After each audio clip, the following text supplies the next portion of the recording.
할렐루야. 감사합니다. 2024년도 표가 뭐죠? 제가 이 질문하니까 아주 쫙이 눈빛이 일리 돌아가는데 아주 너무 멋있는 거예요. 이게 아주 쫙 여러분 못 보셨죠? 여기서만 보이는 건데 표를 보시느라고 예수의 길을 가는 제자 공동체 24년도 올해는 그래서 제자의 신앙, 제자됨의 신앙에 대해서 많이 생각하면서 한 해를 달려왔습니다. 11월 마지막 주이고 이제 올해도 한 달이 남았습니다. 그동안 오늘 읽은 말씀 14절, 15절, 16절에 보면은 12제자가 이름이 이제 나옵니다. 이분들 한 분 한 분들이 돌아보았지만은 다 소중하고 귀한 주님의 제자들이었어요.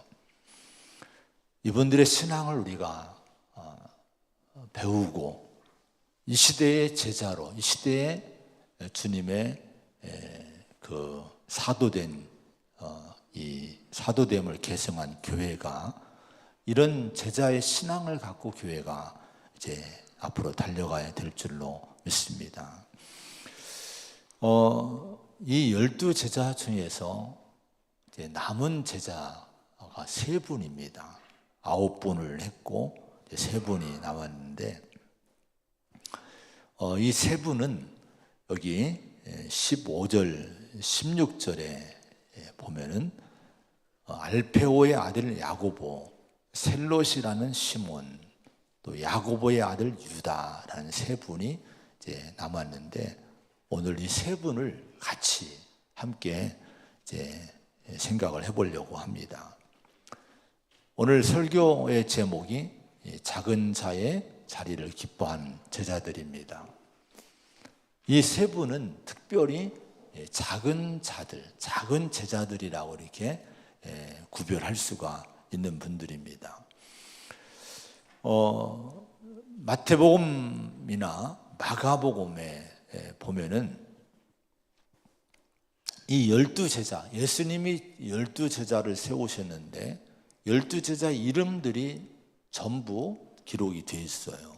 마태복음 10장, 마가복음 3장, 오늘 누가복음 6장. 그런데 이 세 복음서 모두에 그 특징이 있어요. 여기 이름들을 배치를 배열한 것을 보면은 세 분들의 이름이 예수님을 배반한 가룟 유다가 맨 마지막에 항상 배치되어 있고 그런 다음에 맨 끝에 이 세 분들이 늘 배치가 되어 있어요.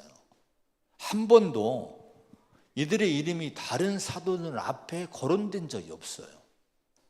어느 누구도 베드로, 야고보, 요한, 빌립 이런 사람들보다 먼저 호명된 적이 없는 분들입니다.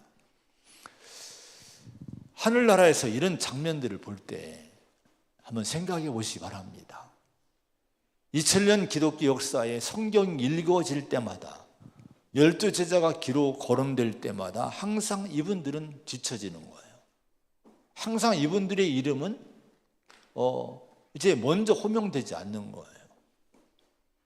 제가 1년 동안 매월 한 분씩 12제자를 나눴는데 보세요. 이분들을 맨 먼저 하지 않았어요. 맨 나중에 이제 오늘 마지막으로 12제자 3분을 하는데 맨 나중에 그것도 함께 몰아서 3분을 한 시간에 오늘 말씀을 나누려고 하지 않습니까? 이런 장면을 볼 때 하늘나라에서 이분들이 어떤 생각을 하고 계실까요?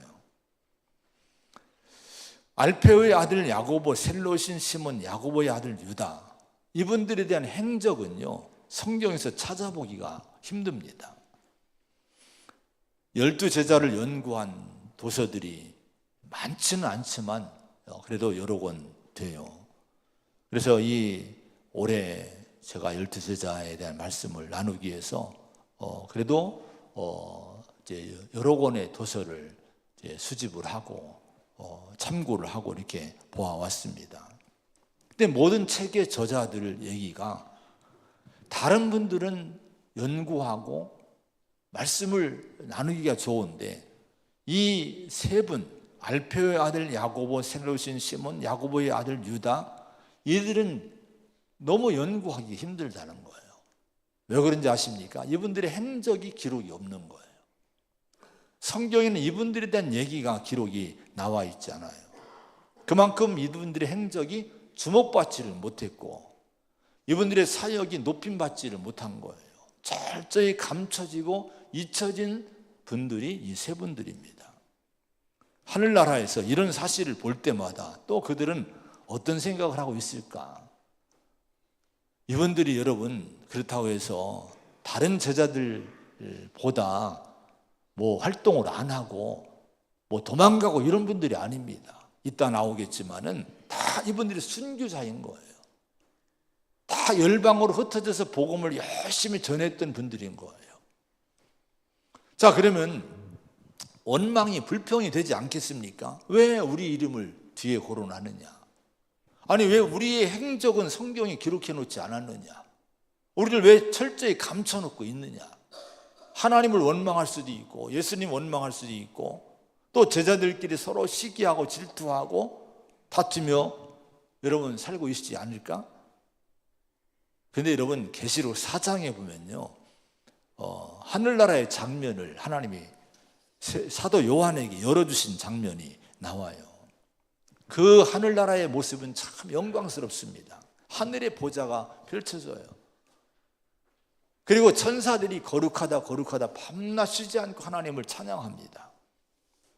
24장로들이 보좌에 앉아있고 머리 금면류관을 쓰고 있고 또 근데 이분들이 그 24장로들이 머리에 금면류관을 벗어서 금관을 벗어서 던지며 하나님을 찬양하고 하나님을 영광 돌리는 모습이 나옵니다.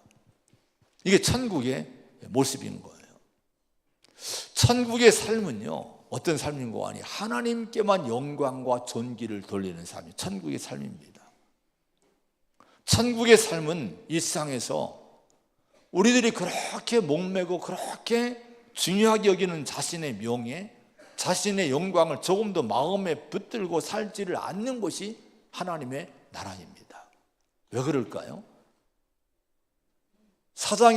계시록 4장에 나오지만 하나님의 영광, 하나님 보좌를 실제로 바라보고 사는 것이니 그게 너무 영광스럽기 때문에 감히 자신의 영광에 대해서, 자신의 명예에 대해서는, 자신이 찬양받는 것에 대해서는 조금 더 생각할 수 없는 그런 하나님의 여러분 나라라고 하는 거예요. 그래서 분명한 것은 여기 세 분들, 소외된 이분들, 알페오의 아들 야고보, 셀로신 시몬, 야고보의 아들 유다, 이분들이 이 땅에서는 작은 자로 취급을 받았고 자신들의 이름은 늘 늦게 호명이 되고 자신들의 업적은 다 감춰져 드러나지 않고 칭찬받지 못했어도 전혀 이분들은 마음이 상하지 않고 영원한 기쁨을 누리며 하나님만을 기쁨으로 경배하는 행복한 삶을 천국에서 살고 있을 줄로 믿습니다. 천국의 사람들, 오늘 우리는 천국의 사람들이잖아요. 우리의 시민권은 하늘에 있다고 분명히 여러분 말씀했잖아요. 그럼 우리 천국의 사람들은 이 땅에서 자신이 작은 자가 되고 자신의 이름이 높여지지 않음에도 기뻐하는 사람들이 천국의 사람들인 줄로 믿습니다. 그렇게 살아야 되는 거예요. 이 세 분의 이분들이 바로 그런 제자들이었던 거예요. 마가복음 15장 40절에 보면은 그런 말씀이 나옵니다. 이제 예수님이 십자가에서 이제 죽으시는 장면이 나오는데 거기에 그 장면에 이제 함께 했던 여인들의 이름이 나와요. 그 중에 작은 야고보와 요새의 어머니 마리아, 이런 표현이 나옵니다. 자, 오늘 알페오의 아들 야고보에 대해서 이 마가복음은 작은 야고보라고 하는 이 호칭을 사용을 해요. 성경에는 야고보가 여러 명 등장을 하죠. 요한의 형제 세베대의 아들 야고보가 있어요. 이분은 최초의 순교자입니다. 그런 다음에 또한 야고보가, 유명한 야고보가 있는데 예수님의 형제 야고보가 있어요. 예수님의 형제입니다. 가톨릭에서는 사촌이라고 표현을 해요. 왜냐하면 동정녀 마리아를 강조하기 위해서 이걸 인정하지 않는 거예요. 예수님 외에는 낫지 않은 걸로 이제 해석을 하는 거예요. 근데 예수님의 친형제라고 봅니다. 이분은 야고보서의 저자예요. 우리가 성경에 나온, 신약성경에 나온 야고보서의 저자가 예수님의 친형제이고, 그리고 예루살렘의 큰 지도자였습니다. 자, 이런 이들과 구별하기 위해서 성경은, 여러분, 이 오늘 주인공인 알페오의 아들 야고보라고 하는 이분을 그렇게 구분한 거예요. 알페오의 아들 야고보. 그리고 마가복음에 보면은 또 한 가지는 작은 야고보, 이렇게 이 이름을 사용을 하게 된 겁니다. 근데 여러분, 왜 구태여 이분을 작은 야고보라는 표현을 썼을까? 몇 가지 가능성이 있는 거예요.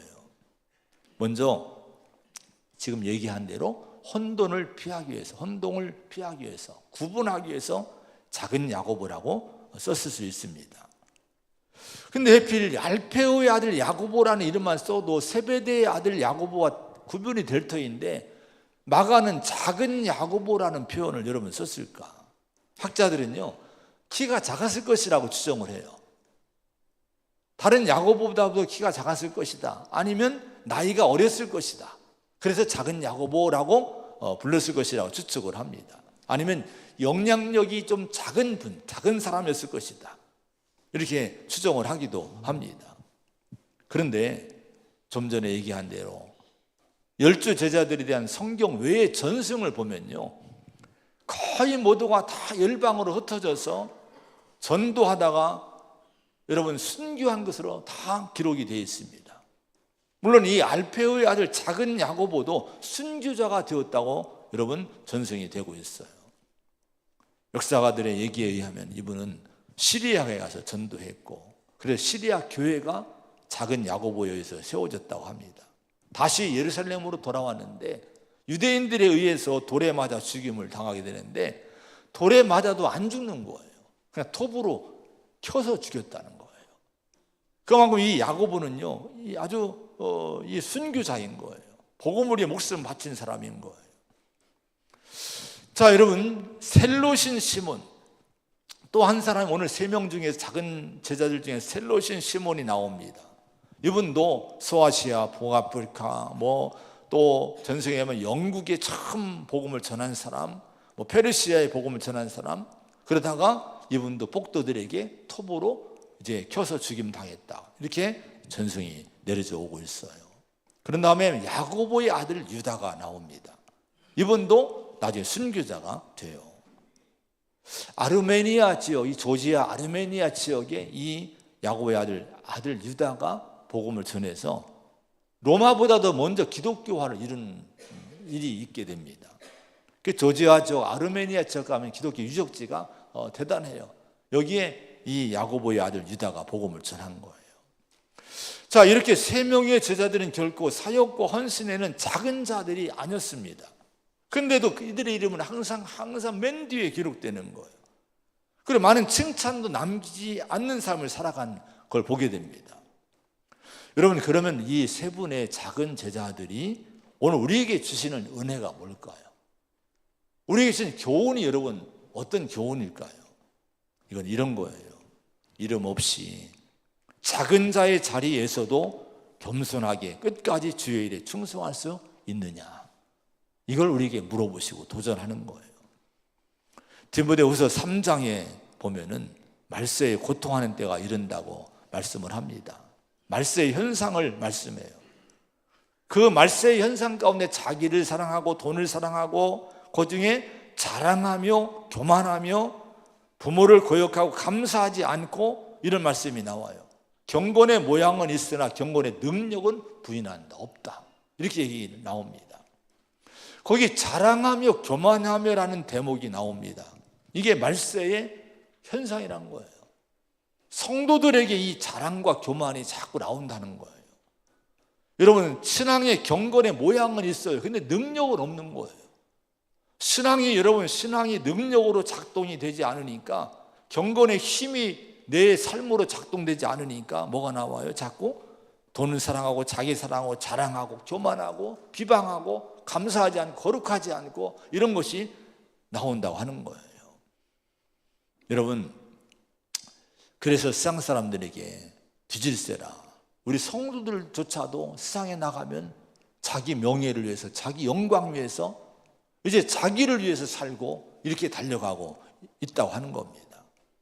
요한산서 3서 9절에 보면은 내가 두어 자를 교회에 썼으나 그들 중에 으뜸되기를 좋아하는 디오드레베가 우리를 맞아들이지 아니하니 사랑하는 자여 악한 것을 본받지 말라, 이렇게 말씀을 합니다.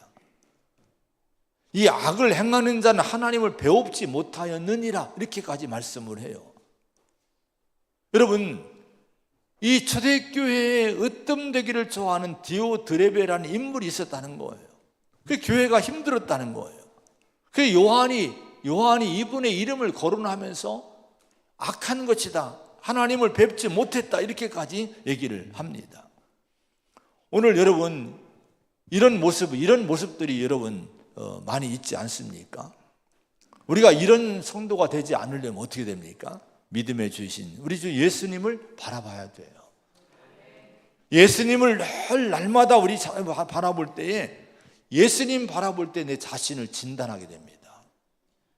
주님을 바라보지 않으면 우리 모습이 진단이 안 돼요.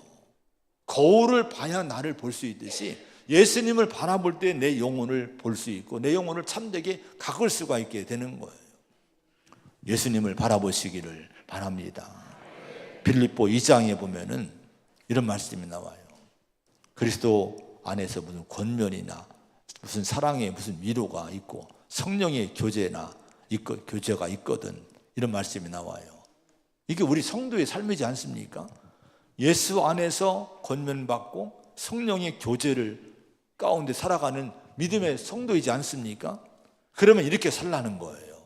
그런 것이 있으면 다툼이나 어떤 일이든 다툼이나 허영으로 하지 말고 오직 겸손한 마음으로 각각 자기보다 남을 낮게 여기고, 이렇게 말씀해요. 겸손한 마음으로 진짜 하나님과 교제하는 사람이라 하면, 성령의 교제가 있다고 하면은 나보다 남을 좀 높여주라는 거예요. 다른 사람을 낮게 여기라는 거예요. 이런 권면하시면서 그 뒤에 이렇게 얘기를 해요. 너희 안에 이 마음을 품으라고 그리스도 예수의 마음이니. 예수님의 마음을 품을 때 그렇게 살 수 있다는 거예요. 근데 예수님 마음이 어떤 마음입니까? 예수님 마음은 본래 하나님과 같은 본체가 같은 분이, 본질이 같은 분이신 거예요. 영광스러운 분이신 거예요. 근데 하나님과 동등됨을 취할 것으로 여기지 아니하시고 다 자기를 비워서 종의 형체를 가지고 사람의 모양으로 죄인의 모습으로 이 땅에 오셨다고 말씀을 합니다. 여러분, 비우셨다는 것이 뭐예요? 자신이 누릴 수 있는 모든 것을 다 포기했다는 거예요. 충분히 영광을 다 누릴 수 있는데 이걸 포기하셨다는 거예요. 그리고 이 땅에 오셔서 사람의 몸을 입고 오셔서 십자가에 죽기까지 복종하셨다고 얘기를 하십니다. 이것이 예수님의 마음인 거예요. 우리 교회와 성도는 마땅히 이런 예수님을 늘 바라봐야 될 줄로 믿습니다. 예수님이 가졌던 그 마음, 영광을 포기하고 자기를 비우셨던 그 마음, 이 마음을 갖고 주님의 뒤를 따라가는 신앙의 성도가 되시기를 축원을 드립니다. 알페오의 아들 야고보, 셀롯인 시몬, 야고보의 아들 유다는 이런 면에 볼 때 진정으로 예수님을 바라본 사람들이라고 할 수 있는 거예요. 자기를 비우지 않으면 그렇게 자신들의 이름이 뒤에 호명이 되고 자신들의 업적이 이러면 드러나지 않음에도 불구하고 다투지 않고 원망하지 않고 끝까지 순교자의 길을 갈 수 있었다는 것이 뭡니까? 예수님을 늘 바라본 진정한 제자들이었다고 하는 거예요. 마가복음 6장에 보면은 세베대의 아들 야고보와 요한이 나옵니다. 이 세베대의 아들 야고보는 지금 오늘 살펴보는 알페오의 아들 야고보와 다른 제자입니다. 근데 이 형제는요, 한때 은혜를 받기 전에 예수님에게 뭐를 청탁했습니까? 예수님이 영광의 자리에 오르면 우리 형제를 좌우편에 앉게 해달라고, 다른 제자들보다도 더 높은 곳에 우리를 올려달라고 청탁을 하는 장면이 나와요. 여러분, 성경에 표현 안 되었어도 이 세베대의 아들인 요한의 형제 야고보는 사람들로부터 아마 큰 야고보라고 불렸을 것으로 추정을 합니다. 왜냐하면 이 알페오의 아들을 작은 야고보라고 마가가 얘기하기 때문에, 그러면 작은 야고보라고 했으면 그 야고보는 큰 야고보라고 불렀을 그런 것이라고 생각이 돼요. 여러분, 그래서 이 사람은요, 다른 제자들 제치고 자기가 큰 자리에 오르기를 원했던 거예요. 예수님에게 아주 구체적으로 드러나게 청탁을 한 거예요. 높은 자리를 달라고 청탁을 한 거예요. 그런데 알페오의 아들 작은 야고보, 이 야고보는요, 자신의 이름이 맨 뒤에 호명이 되고 기록되고, 또 그의 이름이 여러분 불려지지 않고 업적이 드러나지 않고 칭찬받지 못했어도 묵묵히 작은 자의 이름으로 불려지는 것에 만족하면서 끝까지 복음 전파의 길을, 순교자의 길을 가게 된 거예요. 역사가 유세비우스라는 사람은요, 이 작은 야고보에 대해서 이렇게 평가를 했습니다. 예수님의 제자 가운데서 제일 예수님을 닮았던 제자가 바로 작은 야고보였다. 아니, 베드로가 예수님 닮았다고 해야 되지 않겠습니까? 요한이나 빌립이나 나다네일이나 이런 사람이 예수님을 닮은 사람이라고 해야 되지 않겠습니까? 그런데요, 역사가는 유세비우스는 가장 예수님을 닮은 사람이 작은 야고보였다는 거예요. 이름 없이, 칭찬받지 않아도 묵묵히 십자가의 길을 갔던 이분이 예수님을 가장 닮았다고 얘기를 합니다. 여러분, 이 작은 제자들, 3명의 작은 제자들은 정말 이 표현대로, 이 평가대로 가장 예수님을 닮은 영성을 가진 그런 제자들이라고 우리가 볼 수 있는 거예요. 분명한 것은요, 그들이 이 땅에서는 무명한 자들이 되었지만은 천국에서는 결코 하나님은 그들을 무명한 자들로 내버려두지 않으셨어요. 요한계시록 21장 14절에 그 성에 성곽에는 12 기초석이 있고 그 위에는 어린 양의 12 사도의 12임이 있더라, 이렇게 말씀합니다. 여러분, 새 예루살렘이 장면인 거예요. 영원한 새 예루살렘이 여러분 이제 내려오는데 거기에 12 기초석, 그걸 바치는 12 기초석이 있어요. 새로운 영원한 나라를 바치는 기초석이 12개가 있는데 거기에 누구 이름이 써 있느냐? 12 사도의 12 제자의 이름이 이렇게 선명하게 기록해 놨다는 거예요. 하늘나라의 기초들이라는 거예요. 하나님 이들의 이름을 높여준 거예요. 이 땅에서는 무명의 그들이었지만 천국에서는 유명한 자로 하나님 높여주셨음을 믿으시기 바랍니다. 교회사에서 내려오는 이야기가 있는데, 성전을 건축하면서 그 일에 책임을 맡은 천사가 성전 건축에 가장 공헌을 크게 한 사람에게 상을 주기로, 목수인가 석공인가 금과 유리를 잘 다루는 기술자들인가, 이들이 전부 성전 건축에 최선 다한 사람이기 때문에 누가 그들이 그 상을, 천사의 상을 받을까 관심을 갖게 된 거예요. 나중에 성전이 완공이 되고 천사의 상을 받을 사람의 이름이 불려지는데 다 깜짝 놀랐어요.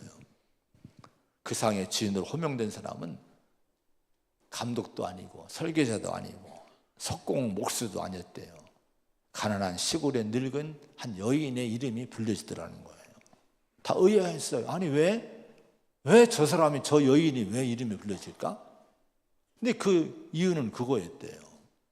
이 여인은 매일같이 나와서 석공에게 대리석을 끌어다 주는 황소에게 건초를 날마다 지극정성으로 날라다 주는 일을 하게 됐다는 거예요. 남들의 눈에 띄지 않는 거예요. 작은 일입니다. 하나님은 그 여인의 마음을 본 거예요. 정말 이 성전 건축에 자기 가진 건 없지만은 작은 힘이라도 드리기를 진심으로 원하는 그 마음, 날마다 나와 기도하면서 성전 건축한 일이 너무 기쁘고 또 너무 감격스럽고 이 감사의 마음이 있어서 날마다 이 마음으로 와서 같이 기도해주고 격려해주는 이 여인의 마음, 하나님은 이 마음 보시고 천사의 상을 그 여인에게 주었다 하는 거예요. 여러분, 이름 없이, 칭찬 없이 무명으로도 여러분 주님의 일에 정말 진심으로 충성할 수 있는 그런 성도의 영성을 여러분 갖기를 축원을 드립니다. 찬송가 323장에 부름받아 나선 이 몸이란 찬양이 나오죠. 은혜로운 찬양이에요. 3절에 보면요, 전기 영광 모든 권세 주님 홀로 받으소서. 멸시천대 십자가는 제가 지고 가오리다.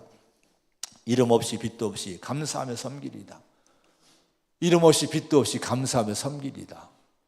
우리 찬양을 부르잖아요. 부를 때마다 감격이 되잖아요. 그래, 이름 없이 빛도 없이 내가 주님 섬겨야지.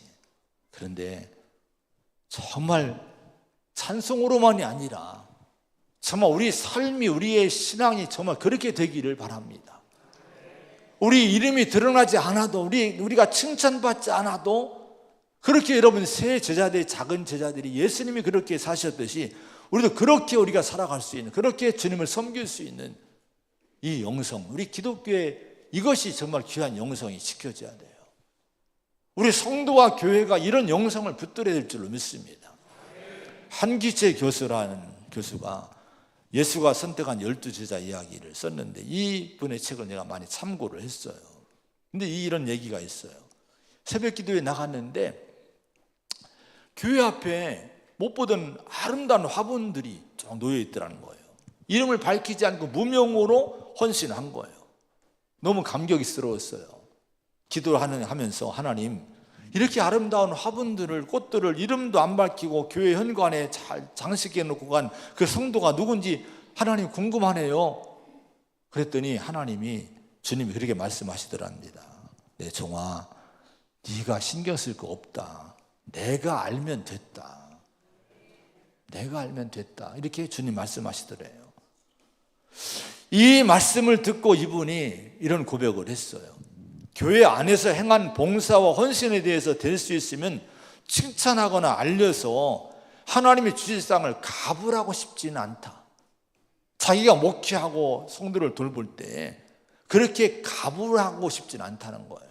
왜? 주님께 상 받게 하기 위해서. 우리가 그 마음 갖기를 여러분 부탁을 드립니다. 칭찬 가불하려고 하지 마세요. 주님 나라에 받을 그 상급, 여러분 12기치석에 기록된 그 이름들을 생각해 보시기 바랍니다. 빛나는 이름들.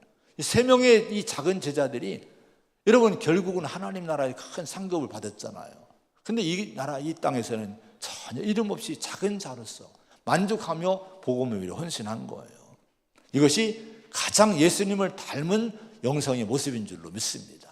우리가 그 믿음 갖기를 축원을 드립니다.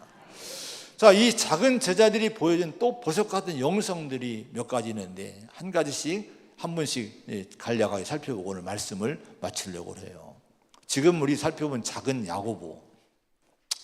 야고보로 불려진 이 제자. 근데 이분은요 결코 그렇게 작은 자로 대우받을 사람이 절대로 아니었어요. 알페오의 아들 야고보라는 표현을 보면요, 여러분 이렇게 왜 표현했을까? 그냥 야고보라고 아버지 이름을 먼저 앞에 세웠을까? 야고보 자신으로는 사람들이 알아주지 않으니까 구분하기 위해서 이 알페오의 아들 하면 사람들이 다 알아보게 되니까 이렇게 이름 붙였다고 볼 수 있는 거죠. 예를 들어서 무슨 대통령의 아들, 국회의원의 아들, 군수님의 아들, 읍장님의 아들, 이렇게 하면 누구의 아들이구나 이 사람이 기억을 하게 된단 말이에요.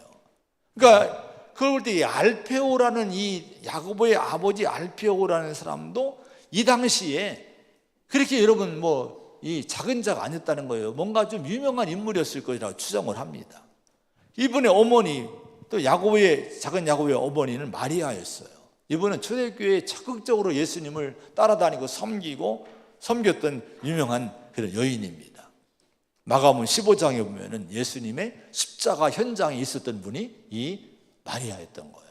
마지막까지 제자들 다 도망갔는데 이 야고보의 어머니는 십자가 현장을 지킨 여인이었어요.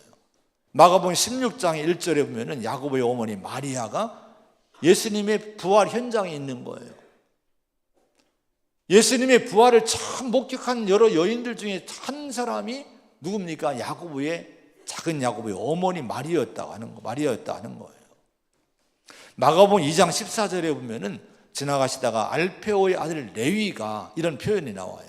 레위가 누굽니까? 마태입니다. 세리 마태, 예수님의 제자인 거예요. 근데 마가는요, 알페오의 아들 레위, 알페오의 아들 마태라고 하는 거예요. 그럼 여러분, 알페오의 아들 야고보와 같은 아버지를 둔 것이지 않겠습니까? 물론 학자들은 이게 아니다, 기다, 뭐 이렇게 분분해요. 뭐 그 어떤지는 모르겠어요. 진짜 알페오 같은 아버지인지 다른 이름은 같지만 다른 것인지 모르겠어요. 어쨌든 이렇게 해석을 하기도 합니다. 여러분, 한마디로 하면은 이 야고보는, 알페오의 아들 야고보는요, 작은 야고보라고 불리지만은 실은 자랑할 것이 많은 사람이었어요. 아버지 자랑, 어머니 자랑, 형제 자랑, 가문 자랑할 수 있는 이런 그런 가문 배경이 무시 못할 제자였어요. 그런데 우쭐대지 않았다는 거예요. 야, 우리 아버지가 누군지 알아? 우리 어머니가 예수님 끝까지 섬긴 사람이야. 우리 형제가 이런 사람이야. 이것 때문에 우쭐대지 않았다는 거예요. 그는 겸손했어요. 작은 야고보로 불리기를 기뻐했던 거예요. 이름 없는 무명의 제자로 대접받는 것을 기쁨으로 받아들인 거예요. 오직 예수님의 제자라는 신분에 만족하면서 자신을 드러내지 않고 주님의 길에 동행하면서 묵묵히 십자가의 길을 가는 것으로 자신의 삶을 끝까지 믿음으로 만들어간 사람이 이 작은 야고보, 알페오 아들 야고보였던 거예요. 사도 바울의 영성이 그런 영성이었죠. 육체를 신뢰할 만한 것이 많다고 바울은 빌립보 3장 4절에 고백을 합니다. 나도 육체를 신뢰할 만하며 이게 뭡니까? 육체적으로 자랑할 것이, 세속적인 면에서 자랑할 것이 너무 많다는 거예요. 학벌이나 가문이나 모든 면에 나는 자기는 너무 자랑할 것이 많다는 거예요. 근데 바울은요, 이 자랑을 전부 장애물로 여깁니다. 다 배설물처럼 버립니다. 왜 그런지 아십니까? 그는 이렇게 얘기를 해요. 나는 그리스도를 얻고 그 안에서 발견되려 합니다. 이렇게 얘기합니다. 오직 예수의 사람으로만 인정되는 거, 예수의 사람으로만 불림받는 거, 호칭되는 거, 이게 자기 인생의 최고의 가치라고 하는 거예요. 다른 거 원치 않는다는 거예요. 예수님에 의해서 구원받고 예수님의 사도가 되고 주님의 사람으로 사는 것이 내 인생의 최고의 영광이라고 하는 거예요. 바울은요, 그래서 여러분 세상에 자랑거리 다 버립니다. 내세우지 않는 거예요. 여러분, 이것이 여러분 새 제자들의 영성과 동일한 영성이었다고 볼 수 있습니다. 송병현 목사님이라고 제 후배 목사가 있는데요, 올해에 대전 대성여고 교목으로 퇴직을 했어요. 근데 이 송병현 목사님 사모님이 올해 지난 9월인가 소천하셨어요. 막 환갑 딱 맞이하시고 이제 소천을 하셨는데, 이번 2010년도에 유방암 3기 말기로 발견됐어요. 그때도 위험했었어요. 근데 이제 쭉 치료받고 15년도에는 왼쪽 골반의 전이가 발견됐어요. 20년도에는 등뼈암 전이가 발견됐어요. 22년도에는 간 전이가 발견됐대요. 계속 이 암이 온몸을 이제 계속 한 10여 년 동안 계속 퍼진 거예요. 근데 이분이 이제 소천하시기 전에 간증을 이렇게 써놓으셨는데, 이번 장례식 때 그 장남이 장례식 때 이 간증을 읽었답니다. 많은 분들이 은혜를 줬대요. 그걸 저한테 보내주셨더라고요. 이분이 의문을 가졌대요. 왜 이렇게 부족한 사람을 하나님이 선택해서 나를 찾아오셨을까? 너무 감격스러운 거예요. 이렇게 부족한데 나를 하나님이 찾아오신 거. 그래서 그 하나님 말씀만, 예수님 말씀 붙들고 이 말씀을 안에서 늘 감사하며 이제 믿음을 지키며 살아오신 거예요. 근데 이 간증문이 길은데 마지막 부분을 제가 좀 너무 마음에 와닿아서 여러분 읽어드리려고 그래요. 이렇게 이분이 썼어요. 내 인생의 과실은 하나님이 나를 선택했다는 사실을 보도록 한 것이다. 자기 인생의 열매, 가장 귀한 열매는 하나님이 나를 선택했다는 것에 대한 눈이 떠진 거, 이게 가장 큰 열매라고 하는 거예요. 그러면 이렇게 얘기하십니다. 고백을 했습니다. 나는 죽음 앞에서 주님만이 나의 존재 가치를 매길 수 있다는 것을 깨달았다. 나는 나의 삶이 행복하다. 이렇게 고백을 마쳤어요. 여러분, 죽음을 바라보고 있지만은 그때 자기 가치가 남보다 일찍 죽는데 무슨 가치가 있어요? 여러분, 건강도 그렇고 삶도 늘 어렵고, 이분이 공부는 참 많이 한 분이에요. 고려대 나오시고 막 아주 능력 있는 분인데 삶이 어려웠던 거예요. 이게 이 질병 때문에 무슨 존재 가치가 있겠습니까? 그런데 이분이 뭘 깨달은 거 아니? 주님이 나의 존재 가치를 매겨주셨구나. 예수님을 안다는 것, 예수님을 믿은 것 자체가 내 인생의 가장 보배로운 가치구나.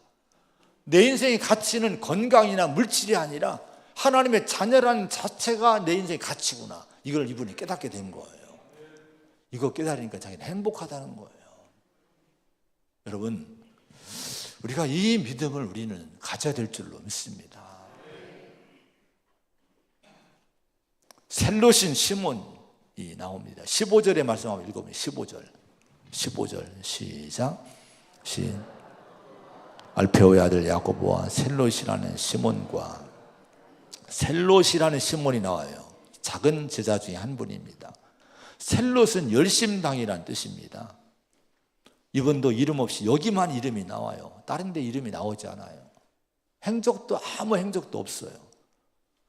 근데 여러분, 열심당인데요, 이 열심당이는 셀롯당 열심당이라고 하는 것은요, 아주 열정적인 극우 아주 민족주의자들이었어요. 극렬한 민족주의 집단이었어요.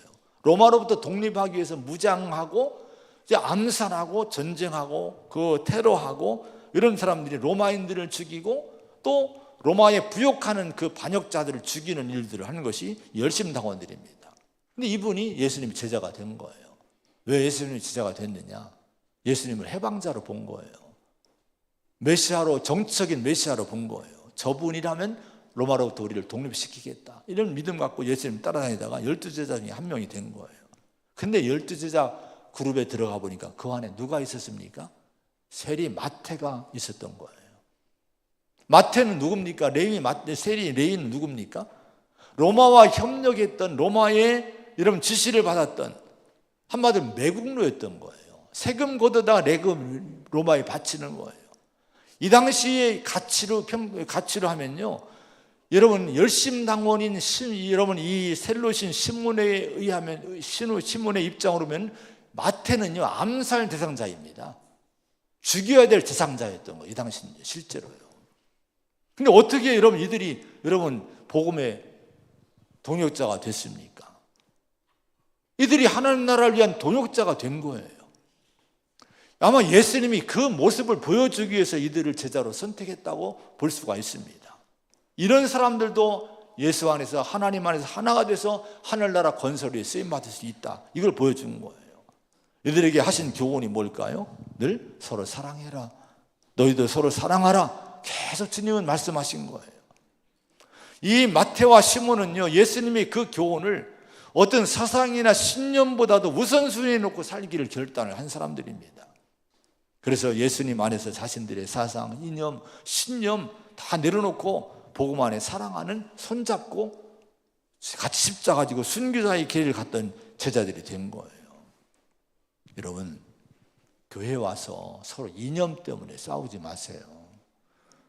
세상적인 정치적인 것이 다르다고 해서, 당이 다르다고 해서 교회에서는 얼굴 붉히지 말아야 돼요. 우리는 더 높은 가치, 하나님 나라를 위해 우리는 부름받는 사람들입니다. 주님이 그래서 이들을 같이 불러내신 거예요. 우리도 여러분 사상이 다르고 이념이 다른 사람들이 모여있지 않습니까? 이것은 우리가 예수 안에서 이건 다 내려놓고요, 함께 하나님 백성으로 부름받았구나, 우리 손잡고 천국을 위해서, 하나님 나라를 위해서 함께 일하는 그런 동역자들이 되어야 될 줄로 믿습니다. 여러분, 셀롯인 시몬은 이걸 우리에게, 작은 제자에만 이걸 보여준 거예요. 야고보의 아들 유다가 나온 16절의 말씀 보겠습니다. 16절 시작. 야고보의 아들 유다와 예수를 파는 자들 가룟 유다나 두 명의 유다가 나오잖아요. 가룟 유다가 나오고 야고보의 아들 유다가 동일하게 나와요. 그런데 여러분, 이 야고보의 아들 유다에 대해서는요, 마태복음이나 마가복음 보면은 이름이 다르게 기록되어 있어요. 다데오라는 이름으로 바꿔 기록했어요. 여기서만 야고보의 아들 유다라고 해놓고 마태, 마가에서는 다데오라는 이름을 썼습니다. 다데오는 유다라는 이름이 찬양이 하다는 뜻인데, 다데오도 찬양이라는 뜻이 있고 사랑받는 자라는 뜻이 있다고 해석을 해요, 학자들 얘기가. 그럼 여러분, 이런 걸 통해서 우리에게 주는 이 야고보의 아들 유다의 다데오의 영성은 여러분 뭘까요? 여기 뒤에 나오는 가룟 유다는 불평 원망하는 사람이었어요. 예수님 배반한 자였어요. 자, 가룟 유다가 원망하고 불평하고 예수님 배반할 때 여러분 다데오 유다, 여러분 야고보의 아들 유다는 끝까지 찬양하는 자리에 있었고 감사하는 자리에 있었고 믿음의 자리를 지켰던 사람이라고 하는 거예요.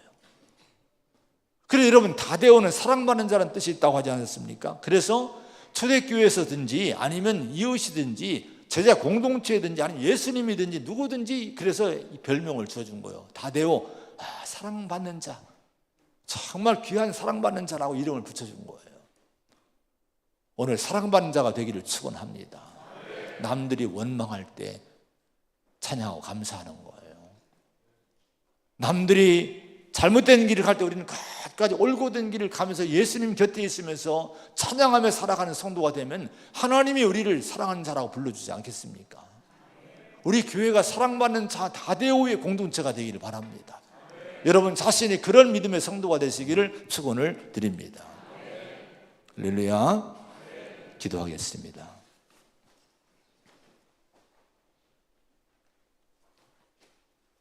하나님 아버지, 오늘 12제자에 대한 말씀들을 이제 마무리하면서 작은 제자들을 또 돌아보게 하시니 감사합니다.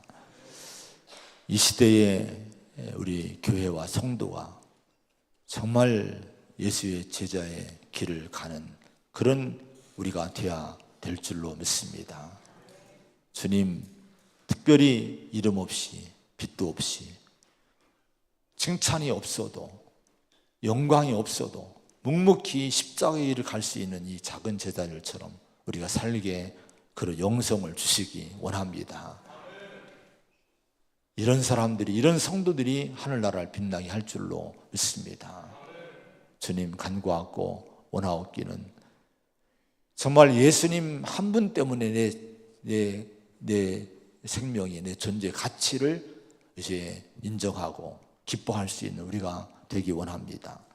다른 건 없어도 내가 예수의 사람이란 건 한 가지 때문에 만족해 할 수 있는, 행복해 할 수 있는 우리가 되게 하여 주옵소서. 새로 오신 시몬처럼 특별히 정말 나와 반대되는 생각을 갖고 있고 그런 반대되는 이념이나 사상이나 이런 가운데 있어도 함께 손잡고 이제 이 마태와 함께 복음의 일꾼이 되었던 것처럼 우리 모두가 예수님의 사랑 안에서 천국의 복음 안에서 하나가 되는 우리 교회가 되기를 원합니다. 주님 이 영성을 주시옵소서. 아버지, 우리가 사랑받는 자가 되기를 원합니다. 사랑스러운 자로 살기 원합니다. 불평하지 말고 원망하지 말고 늘 어떤 상황에서든지 찬양하고 감사할 때 우리는 사랑받는 자의 공동체가 될 줄로 믿습니다. 우리 교회를, 우리 성도들을 어디서나 이렇게 세워 주시옵소서. 예수님의 이름으로 간절히 기도하옵나이다. 아멘.